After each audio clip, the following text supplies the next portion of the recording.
फिर क्लास शुरू होता है।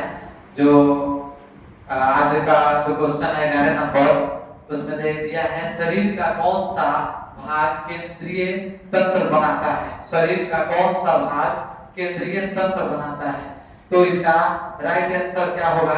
इसका ऑप्शन जो है वो है आपका एक हृदय, वृक्क, मस्तिष्क, पैर। इसमें से आपका करेक्ट आंसर होगा मस्तिष्क। क्या होगा? मस्तिष्क।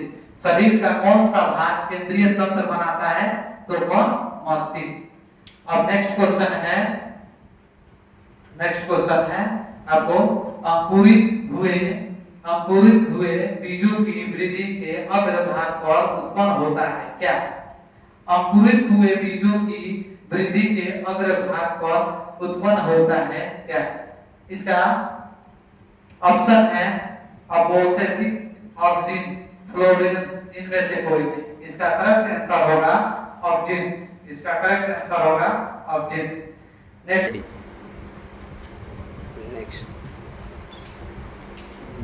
ये हो गया। नेक्स्ट क्वेश्चन,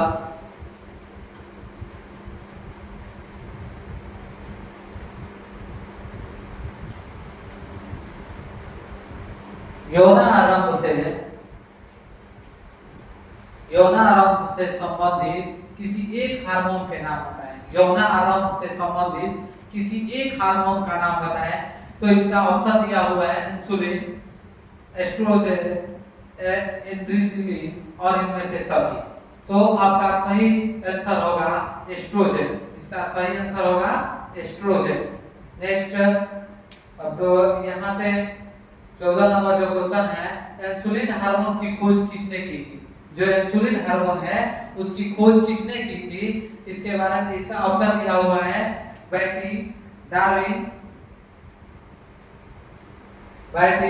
डार्विन, लेमन और सभी। ये 4 ऑप्शन है। इसमें से आपको करेक्ट आंसर चुनना है। तो ये आपका जो इंसुलिन हार्मोन की खोज की थी वो ये बैटिंग इसका करेक्ट आंसर होगा।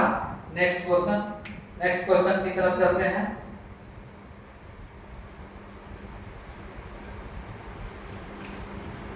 ये नेक्स्ट क्वेश्चन है, वृषण द्वारा स्रावित हार्मोन को क्या कहा जाता है? जो वृषण द्वारा स्रावित हार्मोन होता है उसको क्या कहा जाता है? ये होता है, ये हमेशा नर में होता है। वृषण की जो क्रियाविधि है वो नर में होता है। तो वृषण द्वारा स्रावित जो हार्मोन है वो किसके द्वारा, उसे क्या कहा जाता है? ये टेस्टोस्टेरोन एक नंबर है, टेस्टोस्टेरोन, प्रोजेस्टेरोन, एस्ट्रोजन और प्रोलैक्टिन। तो इसका करेक्ट आंसर होगा टेस्टोस्टेरोन। इसका करेक्ट आंसर होगा टेस्टोस्टेरोन। तो अब नेक्स्ट क्वेश्चन की तरफ देखेंगे। नेक्स्ट क्वेश्चन है आपको कि पादप में रासायनिक समन्वय किस प्रकार का होता है? जो पादप में रासायनिक समन्वय किस प्रकार का होता है? तो जल द्वारा, प्रकाश द्वारा और दो ऑप्शन है हार्मोन द्वारा या सभी। 4 ऑप्शन दिया हुआ है। जो पादप में रासायनिक समन्वय किस प्रकार होता है? तो इसका पहला है जल द्वारा, प्रकाश द्वारा, हार्मोन द्वारा और इनमें से सभी। तो इसका करेक्ट आंसर होगा हार्मोन द्वारा। इसका क्या आंसर होगा? हार्मोन द्वारा। ये अब नेक्स्ट क्वेश्चन, तंत्रिका तंत्र की संरचनात्मक और क्रियात्मक इकाई क्या है?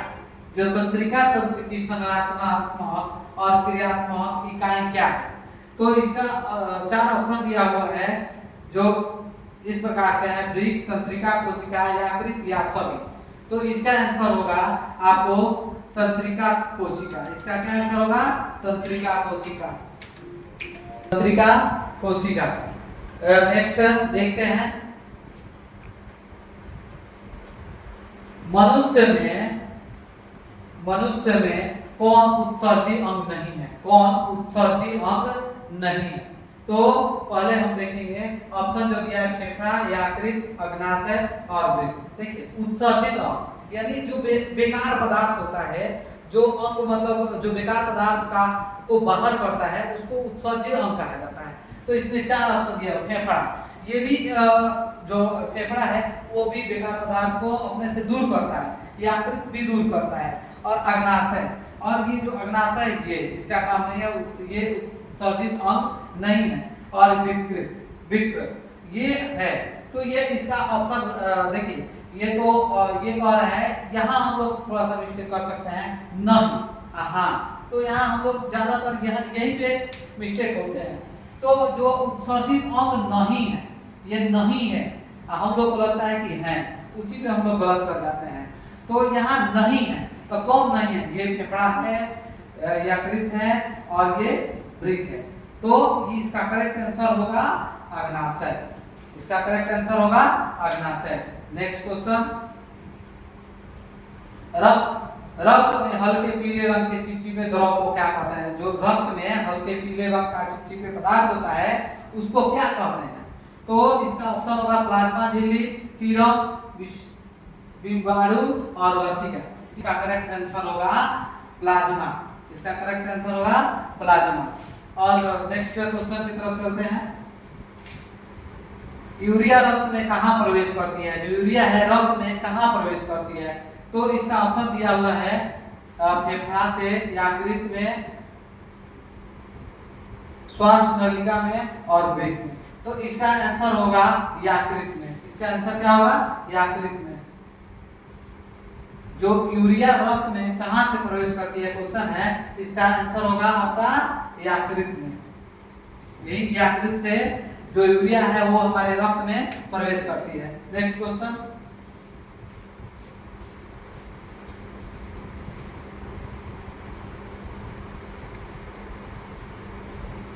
वृक्क किस जैव प्रक्रम का हिस्सा है? जो वृक्क है वो किस जैव प्रक्रम का हिस्सा है? तो हम देखेंगे जो ऑप्शन है कि उत्सर्जन, श्वसन, पोषण और परिवहन। तो ये जो वृक्क है ये परिवहन हो नहीं सकता, परिवहन हो नहीं सकता, पोषण तो हो नहीं सकता, श्वसन तो हो नहीं सकता। इसका करेक्ट आंसर होगा आपका उत्सर्जन। उत्सर्जन है जो वृक्क जैव प्रक्रम का हिस्सा होता है। नेक्स्ट क्वेश्चन की तरफ चलेंगे। पौधों में उत्सर्जित अंग पदार्थ है, पौधों में उत्सर्जित पदार्थ है कौन है? इसमें देखिए पौधों में उत्सर्जित पदार्थ क्या है? तो देखिए यहाँ है उत्सर्जित पदार्थ। हम पहले बता दिए कि बेकार पदार्थ को बाहर जाना, वही उत्सर्जित पदार्थ होता है। जो बेकार चीज है, जैसे पेड़ को ले लीजिए, हम लोग गाँव में उसको क्या कहा जाता है, जो गोंद वगैरह निकलता है उसको हम लोग उसको लाशा बोलते हैं। गाँव में हम लोग जब छोटे थे तो जब हम लोग फुलवारी में जाते थे तो कभी बगीचे में जैसे कहीं कटा होता रहता था पेड़, तो वहाँ से जो गोंद टाइप का निकलता था उत्सर्जित पदार्थ, उसको हम लोग गाँव में बोलते थे कि लाशा, उसको हम लोग ला के धूप वगैरह साटने का काम करते थे। तो उसमें जो पौधे की उत्सर्जित पदार्थ है इसमें गोंद, टहनी और पेजी